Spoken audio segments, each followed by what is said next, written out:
Hi, Internet viewers. This is Frank Rasher again. I'm going to be starting a new project. I'm going to be doing a finch, and I'm not going to show you the finished product because we're going to develop it as we go. And I'm going to show you, this is the pattern I used to develop it.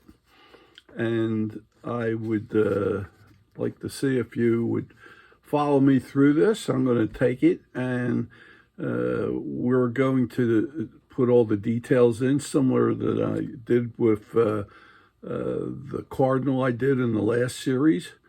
And what I'm going to do is show you how to do this one. It's a smaller bird than the cardinal, and it'll be a real interesting project to get into, and I hope you enjoy this one as well. I'm going to set up the camera so you can see more detail of this as we go, and I will resume in a second. Thank you.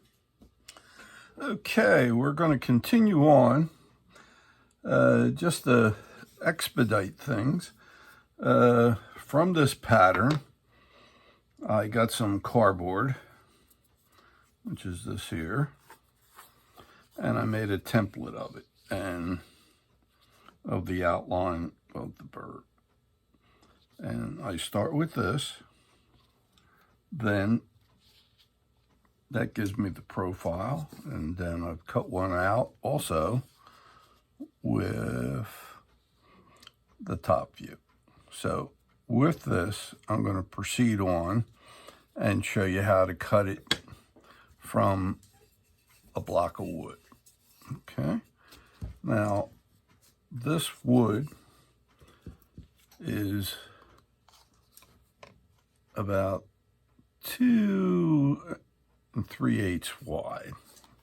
It could be anywhere. Here's our dilemma when you go to wanting to cut it out on the top view. You need the width of the breast area, and the width of the breast area is about 2 inches across. So what I'm going to do is make sure that the wood I have here, this is 2 3/8. This is plenty wide. So now the only thing I need to do is to place this. Now, here's the other thing I have going here too. The grain of the wood is going this way. And one thing you'd like to do when you're carving a bird is have the grain going with you. And what I mean by that is, if you can get the grain, I'm going to mark this as if this is the grain going through here, and I'm going to put an arrow this way and an arrow that way. That is the way I want to get the grain going. So I'm going to lay this in here. Actually, it should be angled a little bit more up, like this. Sorry about that. And down a little bit more. So I'm going to get this onto this piece of wood here. This is like a scrap that I want to try to salvage the outline. So I'm going to get a ball pen. I'm going to run it all the way around. It has a little step in here. And I'm going to come around the head here. And we just make it on the top here. So there is the profile view as we need it. Now I'm going to take you back to where the bandsaw is, and we will cut this out to this template that we had put on here. Okay, so bear with me and I'll take you into the next step here shortly. Okay, here we go again. We're going to turn on the bandsaw. I'm going to run my saw along this line so I can bring this outline out. It's going to be a little noisy. I use what they call, it's a 1/4 of an inch wide. It's a 6th hook tooth blade I get from Olson. And I really like the blades. I've been using them for a number of years in my, what's the name?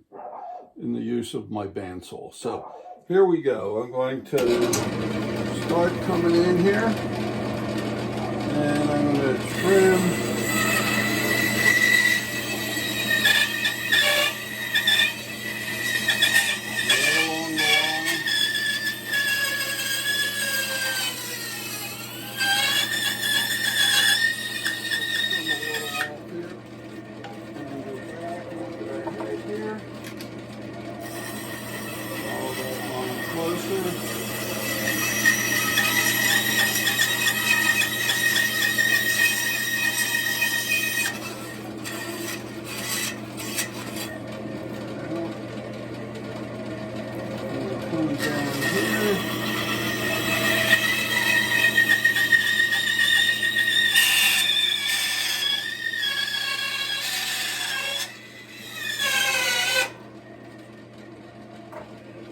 Come in and trim this little portion right in here, which is like a step down from what would be the wing to the tail.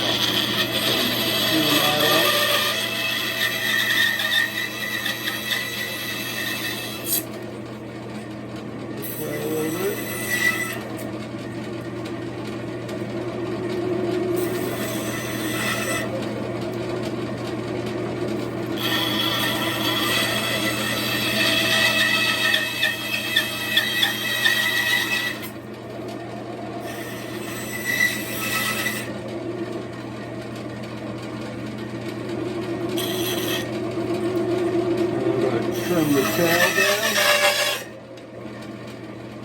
And all the wood I use is basswood. I prefer basswood because it's a type of wood that is great for carving with a knife as well with power.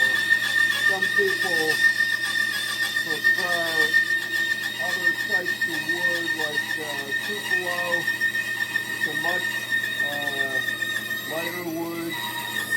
Not always obtainable, and I know I have a nice supply of the basswood. I find for most people you would want to start with basswood. It's generally more available, and the nice part about it is, like I said, you can use it with a knife if you're a knife carver. And you can also use it with power. And that's what I'm looking for. So there is the profile cut out with the step down. There we go. So shut the machine off. And we will go back to the table and I will show you how to cut the profile out on here. Okay? So bear with me. Here we go again. Okay, back at my workbench again. I'm going to pick up what is the top view here, which is this one. And again, when I do birds, I usually put a center line down, and then we also turn the head. I always try to make the bird have a turned head because they look too stiff straight on. So what I do, if you had it just like this, nothing wrong with it. And it's easy in carving because whatever you're doing on one side of the center line, you do on the other. But what I try to introduce is a new center line for the head and a body center line for the rest of it. And we work it that way. I've done in the last video, I showed where I actually bent the tail of another bird this way, and then a center line for the body. and then a center line for the head, which is almost like an arc. And you can do that as something that allows you to change the position. You can even get this head and rotate it so it's 90 degrees instead of the skew I have on here now, which like maybe 25 or something like that from dead center on the body. So what I'm going to do now is I'm getting this template and I'm going to lay this on top. Now how I do this is I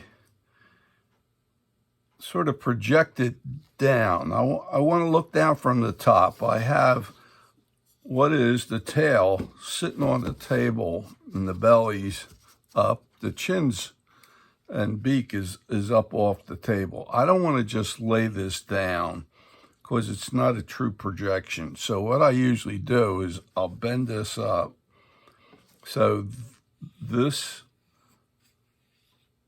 cutout is looking straight down.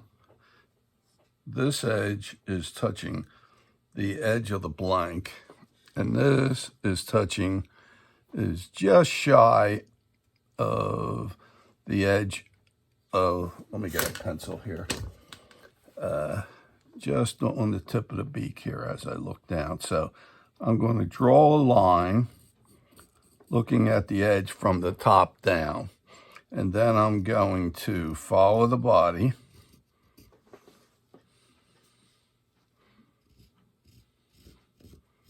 as I'm looking down from the top.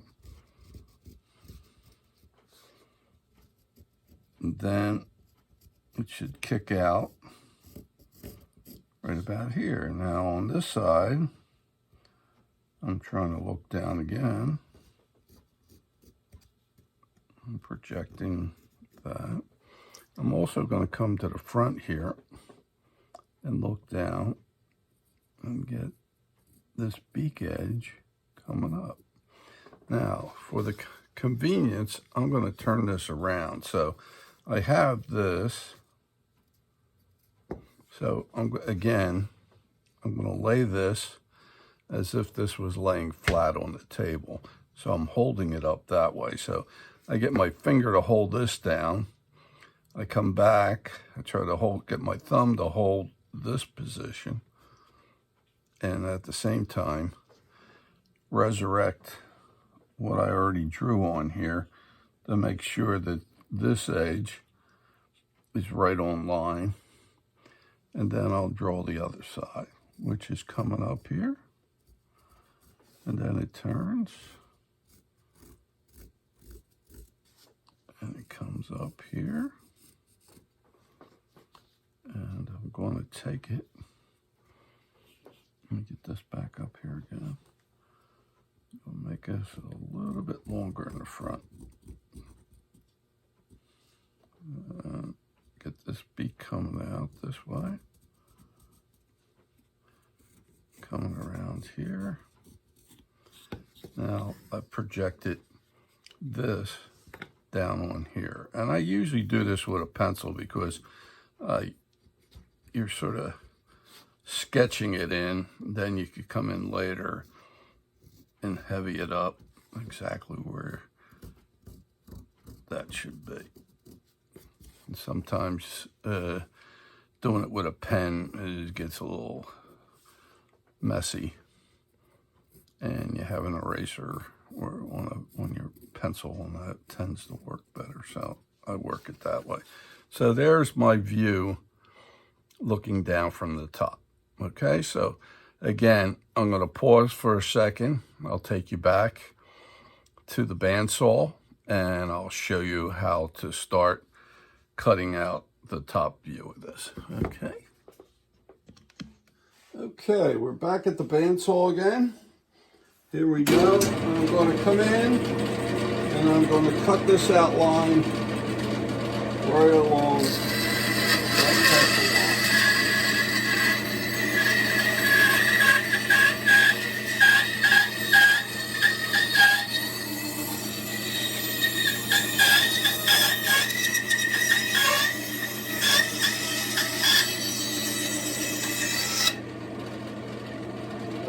one side. Now I'm going to do the other side.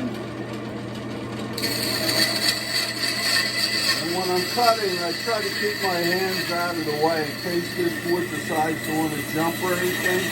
You'll notice I'm holding from the back or the front, but when it gets real close to the blade, I try to take my time, trim this out, and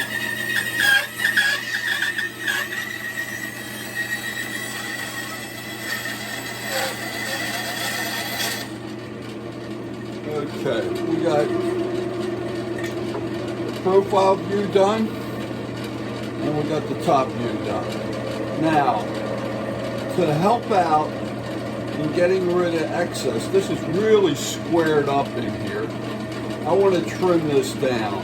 So, an easy way I do it, you can tilt the table, but I'm going to lay this on a 45 degree, this edge, and just come in here and take out maybe a quarter of an inch thick, and I'll get a chamfer of 45 degrees in here, and that'll eliminate me having to grind this off later. So that's one side. Then I do the belly side. I come in here, and it doesn't have to be so exacting, because one side may be a little more than the other. You're going to balance it out when we go to hog it out. That's to bring it down into shape. Do that side, then I'm going to do the belly on this side.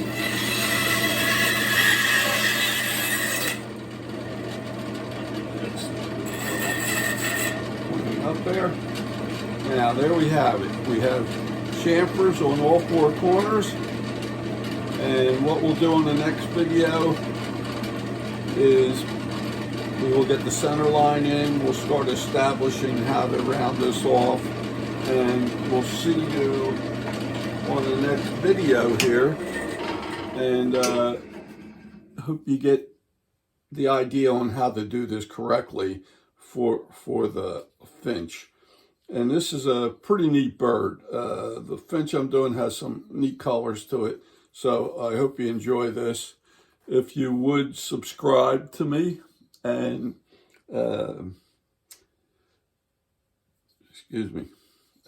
and give me a thumbs up, I'd appreciate it. And I'll see you on the next video. Okay, thank you very much, and we will follow up on this very soon. Thank you. Bye.